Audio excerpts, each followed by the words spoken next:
आज एक खास मुलाकात गाजीपुर जिले के जेडीयू के जिलाध्यक्ष विनीत तिवारी जी के साथ। सर, हमारे चैनल में आपका बहुत बहुत स्वागत है। आपका बहुत बहुत धन्यवाद और सर, शुभकामनाएं आपको चैनल के लिए। और सर, सबसे पहले मैं आपसे यही पहला प्रश्न पूछना चाहूँगा कि परशुराम चौराहा की लगातार गाजीपुर में मांग उठी है, लेकिन अभी तक किसी के दिमाग में ये चीज़ें आई नहीं। उस पर मैं आपकी टिप्पणी जानना चाहूँगा। देखिए, ऐसा है कि इसकी मांग कई मंचों द्वारा उठाई जा रही है, लेकिन दुर्भाग्य है कि हमारा समाज केवल इस सरकार का वोटर है, हो सकता है, लेकिन उस सरकार में यदि हम अपने आराध्य के लिए एक मांग कर रहे हैं, जो कि परशुराम जी की जन्मस्थली है, उनके पिताजी की जन्मस्थली है ये गाजीपुर, यदि उस जिले में एक परशुराम चौराहे के लिए हमें मांग करनी पड़ रही है, वो भी इतनी बड़ी हिंदुत्ववादी सरकार में, तो ये मतलब एक सोचने की बात है कि हम कहाँ खड़े हैं, किस सरकार के साथ खड़े हैं। परशुराम, भगवान परशुराम की अगर बात होती है तो ऐसा तो नहीं कि एक जाति विशेष ही अगर इस आवाज को उठाए। ये तो एक आराध्य हैं, ये तो सबके हैं। देखिए, यही तो मेरा कहना है कि भगवान परशुराम किसी एक के नहीं है। भगवान परशुराम भगवान राम से पहले अवतार लिए हैं, और सबसे बड़ी बात जो है कि भगवान परशुराम ने जो एक शिक्षा दी है हम लोगों को कि उन्होंने अपना ही तीर अपने पे लिया। वो तीर धनुष पे अपना चढ़ा चुके थे जो है, लेकिन उन्होंने उसको वापस कैसे लिया। उन्होंने भगवान श्री राम से कहा कि जो है मेरी आने जाने की शक्तियाँ छिड़ कर ले, ताकि मुझसे जो ये चीजें हो रही हैं वो हो ना, और मैं एक जगह स्थिर हो जाऊं। तो जो अपने आप पे ही अपने बाण को लिया हो, तो ब्राह्मण को ये सोचना पड़ेगा कि कहीं न कहीं हम ऐसी आवाज बने और समाज को एक ऐसा रास्ता दिखाएं जो कि एक सही दिशा की ओर ले जाए। और भगवान परशुराम किसी एक के नहीं, आराध्य किसी एक का हो ही नहीं सकता है, आराध्य सभी के। अगर मैं विनीत जी आपसे बात जानना चाहूँगा कि अभी हाल ही में चर्चाएं जोरों पर हैं, भारत ही नहीं पूरी दुनिया अभी देख रही है। उत्तर प्रदेश में लगातार इनकाउंटर हुए, और इनकाउंटर के साथ साथ जो भी बहुत सारे ऐसे अपराधी थे, माफिया डॉन थे, उन पर सरकार ने कैंची भी चलाई है, प्रशासन ने भी उनके ज़मीनों को लगातार को कुर्क भी किया है, और इनकाउंटर भी हुए हैं। तो मैं जानना चाहूँगा इस पे आपकी क्या राय है। एक राजनीति से जुड़े हैं आप, तो जरूर अपनी राय। देखिए, इनकाउंटर होते हैं उस पर सवालिया निशान भी खड़े हुए हैं कि फेक इनकाउंटर है, और एक रिपोर्ट आई फेक इनकाउंटर की, इसमें सबसे ज़्यादा फेक इनकाउंटर उत्तर प्रदेश में हुए। तो बात ये नहीं है, अपराधी हैं, अगर अपराध कर रहे हैं और वो पुलिस पे फायर करते हैं, तो स्वाभाविक बात है कि पुलिस अपनी आत्मरक्षा में गोली चलाएगी और वो मारे जाएंगे। लेकिन जैसे आप ये कांड हुआ है इलाहाबाद का, और लॉ एंड ऑर्डर पे जो सवाल उठ रहा है, वो अपराधी थे, इसमें कोई शक नहीं था, लेकिन पुलिस अभिरक्षा में हत्या का होना, और एक ऐसे अपराधी को जिसको आप साबरमती से लेकर के, अहमदाबाद से लेकर, गुजरात से लेकर के आप यूपी तक इतने व्यवस्था में आते हैं, और चापलूस मीडिया जो है वो उतर करके क्या कर रहे हैं वो तक दिखाती है। और ऐसे अपराधी जिसको कि उसके उस अपराध के गढ़ में ले जाया जा रहा हो, जहां उसके कई दुश्मन हैं, और उस स्थिति में मेडिकल चेकअप वो वहां बुला करके भी करा सकते थे, टीम को ले जाने की क्या जरूरत पड़ी उतनी रात को, और मीडिया वहां पे उपलब्ध थी, और एक 3 जीप से ले जाया जा रहा है। सोचने वाली बात, 3 जीप से ले जाया जा रहा है, दोनों भाइयों को एक हाथ में हथकड़ी बात, दोनों के हाथ में बांधी जा रही है, लेके जाया जा रहा है। क्या वो हथकड़ी लगाने से पहले कोर्ट से परमिशन ली गई थी?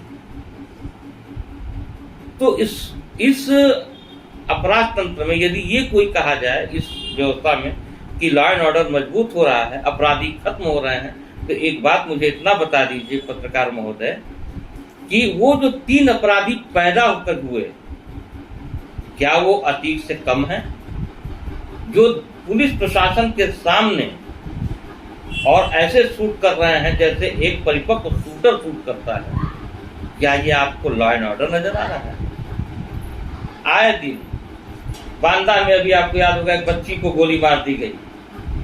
तो आए दिन हर जगह अपराध हो रहे हैं, बशर्ते किस एंगल में हिंदू मुसलमान नजर आता है वो गोदी मीडिया को नजर आ रहा है, उसको चला रही है।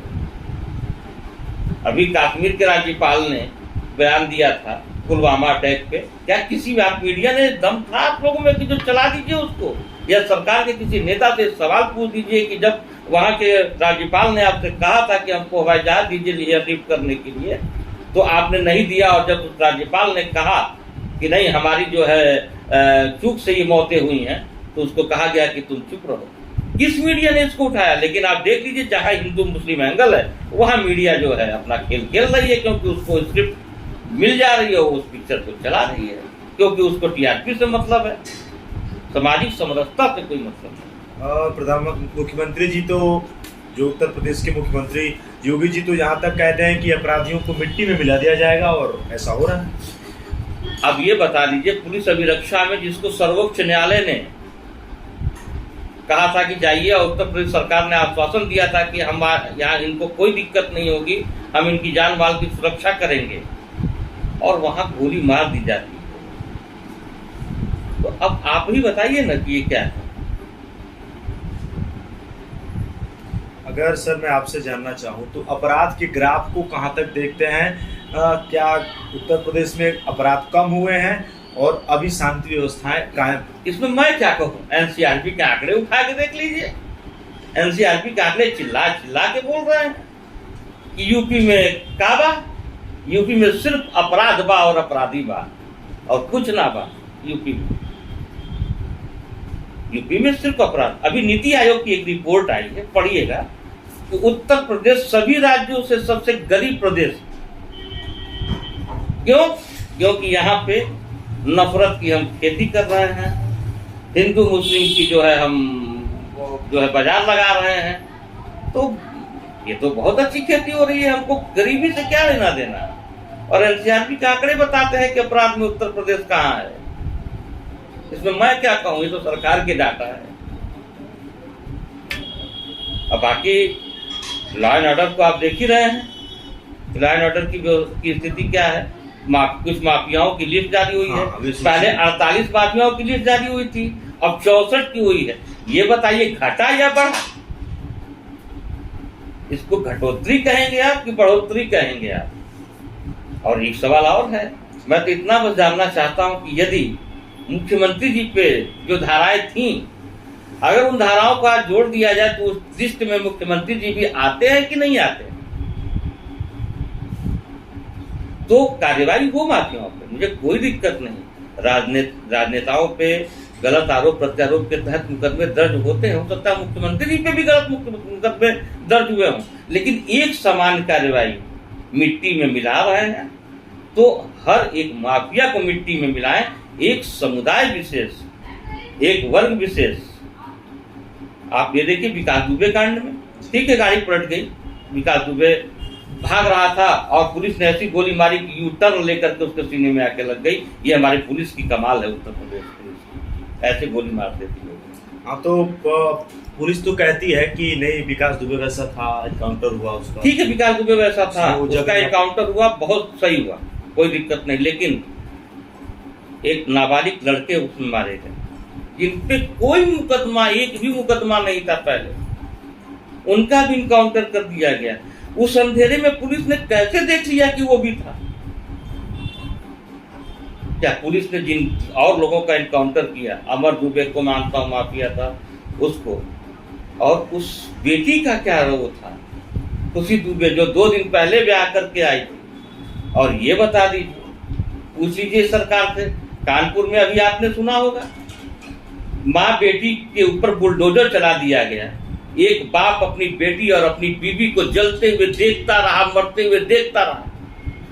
कभी सोचिएगा तो आपके रोंगटे खड़े हो जाएंगे कि वो बाप कैसे सारी चीजों को देखता रहा।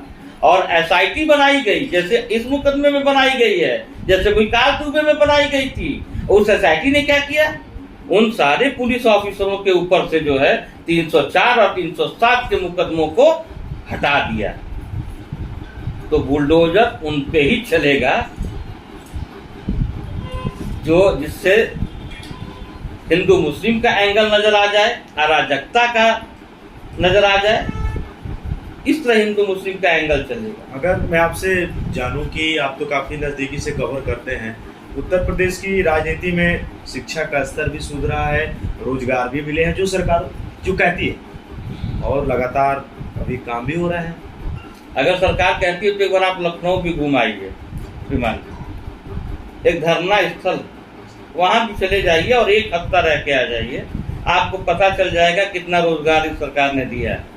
और रोजगार के भी आंकड़े हैं, जो उसको भी देख लीजिए, कितनी नियुक्तियां हुई हैं 7-8 साल में, आप बताइए ना। अभी तो पत्रकार है, आपको पता होगा ना कितनी नियुक्तियां निकली, और जो निकली उनके पेपर लीक हो गए। तो कहाँ नियुक्तियां मिली हैं, कहाँ रोजगार मिला है? देखिए, जुमला फेंक देना तो इस सरकार की परंपरा में रहा है। 15 लाख आपकी जेब में आ ही गए होंगे, 2 करोड़ रोजगार आपको मिल ही गए होंगे, तो सब आपको जो मिल ही गया है तो फिर सरकार जो कर रही है उसको मान लीजिए।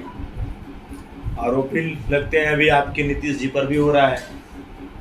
देखिए, नीतीश जी ने जो भी काम किया है, नीतीश जी कभी, एक बात जान लीजिए कि एक नीतीश एकमात्र इस देश में एक ऐसे नेता है माननीय नीतीश कुमार जी, जिनके ऊपर माननीय मोदी जी भी उंगली नहीं उठा सकते हैं उनकी ईमानदारी पे। जबकि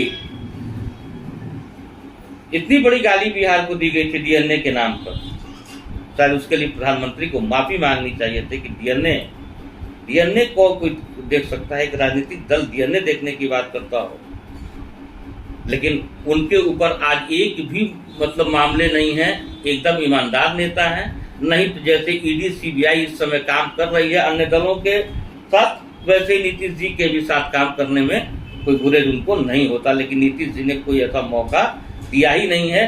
कारण यह है कि वो स्वघोषित पिछड़ा नहीं है, वो विरासती पिछड़े।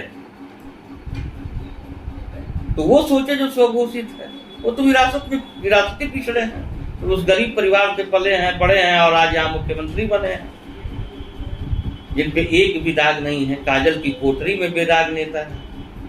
आरोप लगाने को आप कुछ भी लगाते रहिए, क्या फर्क पड़ता है।